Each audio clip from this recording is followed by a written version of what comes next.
alhamdulillah di kesempatan pada malam hari ini kita masih diberi kesempatan untuk berkumpul di tempat yang kita berdoa. Yang mana tujuan kami di sini adalah lanjutan dari kajian media kita, yang mana malam ini tema dari kajian dari media kita adalah tentang pentingnya menjaga lisan. Yang mana untuk malam ini pematerinya yang insya Allah sangat luar biasa. Pertama-tama kita kenalkan dulu pemateri kita, Bang Samsul Muhammad Samsul Arifin. Nah, beliau juga merupakan senior kita. Untuk lebih lengkapnya dan lebih mendalam perihal pentingnya menjaga lisan, kita langsung saja ke beliau. Dan sebelum beliau untuk membukanya, marilah kita buka bersama-sama dengan mengucapkan Bismillahirrahmanirrahim. Waktu dan tempat, saya silakan selaku moderator kepada pemateri. Terima kasih kepada moderator atas waktunya.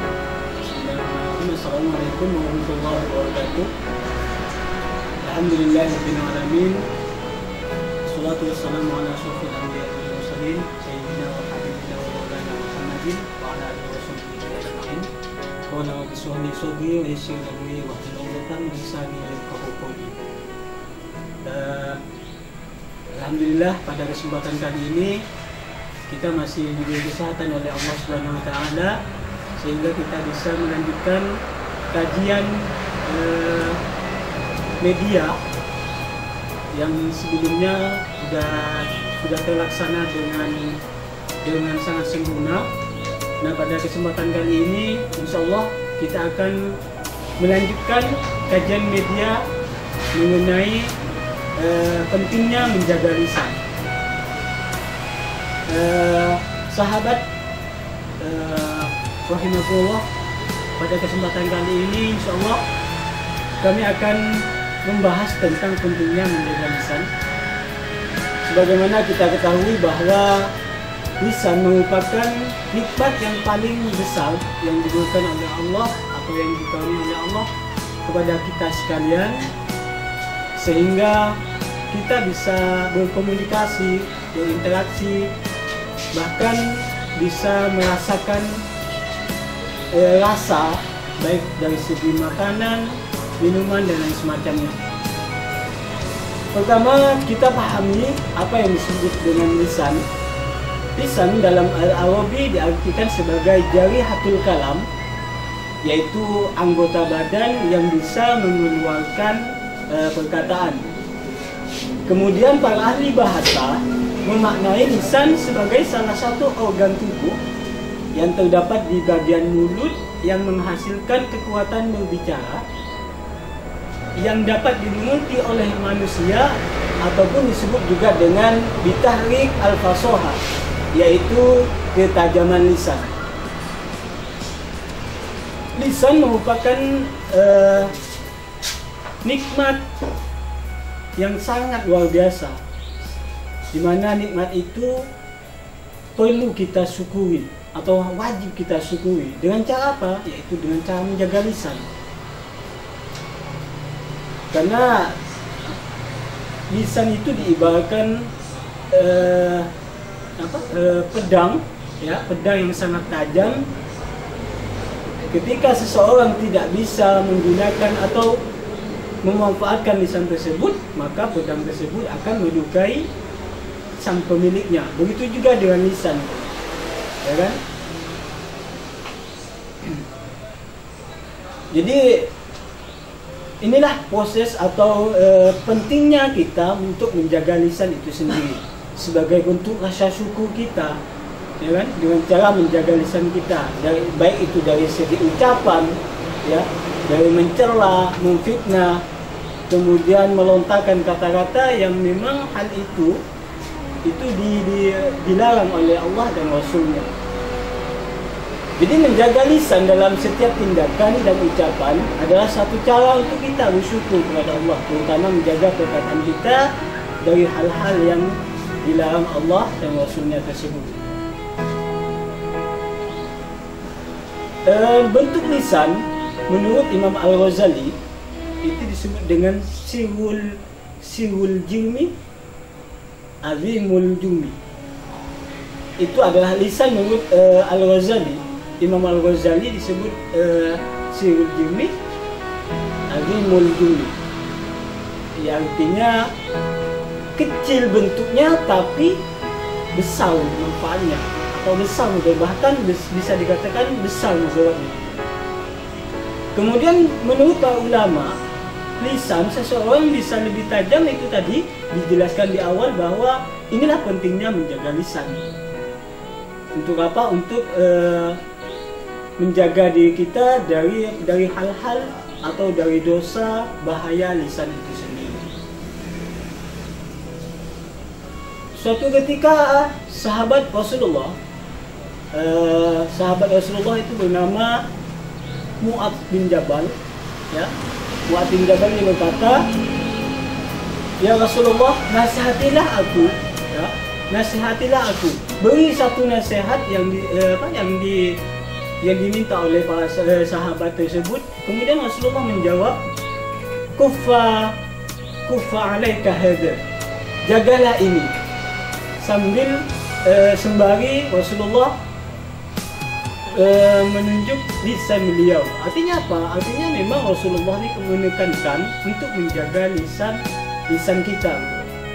Bukan nasihat seperti apa yang beliau sampaikan, tetapi untuk menjaga lisan kita dari perkataan yang tidak baik atau yang tidak mencerminkan kualitas seorang mukmin atau kualitas seorang yang beriman. Di sini pentingnya kita untuk menjaga lisan, untuk tetap kita kontrol. Nah, seperti itu. Kenapa? Karena setiap ucapan yang keluar dari mulut kita itu akan dicatat oleh Allah. Inilah pentingnya mengapa kita harus menjaga setiap sesuatu atau setiap ucapan yang keluar dari lisan kita. Allah memperingatkan bahwa terdapat malaikat wakil dan atid yang mencatat setiap ucapan manusia yang baik maupun yang buruk. Allah berfirman dalam surah Al-Qaf ayat 18, "Ma yalfidu min qawlin illa ladaihi raqibun atid." Tiada suatu ucapan pun yang diucapkannya melainkan ada di dekatnya malaikat pengawas yang selalu hadir. Sahabat rahimakumullah, jadi ada beberapa hal mengapa kita harus menjaga ucapan kita agar kita selamat dari dosa-dosa atau dari bahaya lisan itu sendiri. Karena mengapa? Karena setiap ucapan yang menyakiti hati orang lain, baik itu menghina, mengejek, ya kan, melakukan atau mempunyai panggilan terhadap seseorang yang mencerminkan atau yang sifatnya mencela atau sifatnya merendahkan orang lain, itu sangat dilarang. Allah menjelaskan dalam surah Al-Hujurat ayat 11, "A'udzubillahi minasyaitonirrajim. Bismillahirrahmanirrahim. Ya ayyuhalladzina amanu la yashhar qaumun min qaumin asa yakunu khairum minhum wala nisa'un min nisa'in asa yakunu khairum minhum wala talmizu anfusakum wala tanabazu bil alqab bi'sal ismul fusuq wa bal iman wa man lam yatub fa ulaika humul zalimun." Yang artinya, hai orang-orang yang beriman, janganlah sekumpulan orang laki-laki merendahkan sekumpulan orang lain. Boleh jadi yang ditertawakan itu lebih baik dari mereka. Dan jangan pula sekumpulan perempuan merendahkan kumpulan lainnya. Boleh jadi yang direndahkan itu lebih baik. Dan janganlah suka mencela dirimu sendiri, dan jangan memanggil dengan gelaran yang mengandung ejekan. Seburuk-buruk panggilan adalah panggilan yang buruk sesudah iman, dan barang siapa yang tidak bertobat, maka itulah orang-orang yang zalim. Jadi Allah menjelaskan dalam surah Al-Hujurat ayat 11 tadi bahwa ada 3 hal yang kita harus jaga dari setiap ucapan yang kita lontarkan atau yang kita keluarkan. Jadi yang pertama, Allah memerintahkan supaya orang mukmin tidak boleh menghina sesama mukmin lainnya, baik laki-laki maupun perempuan. Jadi larangan ini artinya apa? Artinya Allah menegaskan bahwa setiap orang mukmin itu tidak diperbolehkan atau bahkan dilarang untuk mengejek, ya kan, untuk menghina sesama mukmin lainnya, baik itu mukmin laki-laki ataupun perempuan. Larangan Allah ini disebabkan boleh jadi orang yang kita hina itu bahkan lebih baik dari yang menghinanya, bahkan orang yang kita hina gitu. Kenapa? Karena kita tidak tahu orang itu lebih mulia atau lebih tinggi dari kita gitu. Kita tidak pernah tahu. Oleh sebab itu kita dilarang untuk tidak menghina atau mengejek, mencela dan semacamnya. Kemudian yang kedua, Islam melarang menghina sesuatu yang disebabkan oleh kekhawatiran atau karena dosa yang telah dilakukan di masa lalu. Misal, seseorang menghina karena dosanya yang sangat besar. Misalnya orang pendosa, ya. Kita menghina atau mencela karena dia seorang pendosa. Itu dilarang oleh Allah SWT. Dalam suatu riwayat yang terjadi di masa Rasulullah Shallallahu Alaihi Wasallam disebutkan bahwa pada masa itu ada seorang perempuan yang seorang penzina. Nah, pada saat itu Umar menghukum si penzina tersebut, yaitu perempuan penzina tersebut. Nah, ketika Umar bin Khattab sedang merajam seseorang perempuan yang berzina itu dengan batu, tiba-tiba darah perempuan tersebut terkena baju Umar bin Khattab. Lalu Umar pun mencaci dan menghina perempuan tersebut. Nah, ketika itu juga Rasulullah SAW menegur Umar. Kata Rasulullah, "Hai Umar, jangan kamu menghina dan mencelanya, karena sesungguhnya dia adalah di kalangan ahli surga karena taubatnya." Artinya di sini bahkan seorang pendosa pun kita tidak mempunyai hak untuk menghinanya atau merendahkan orang tersebut. Jadi hadir sahabat yang dihormati oleh Allah Subhanahu wa taala, itu yang kedua. Kemudian yang ketiga, Allah Subhanahu wa taala melarang memanggil sesama mukmin dengan panggilan yang buruk, karena hal tersebut dapat menyakiti perasaan yang dipanggilnya tersebut. Kita tidak diperbolehkan untuk memanggil orang tersebut dengan gelar yang seakan-akan mengejeknya. Ya, misal si fulan dipanggil sesuatu nama yang tidak dia senangi.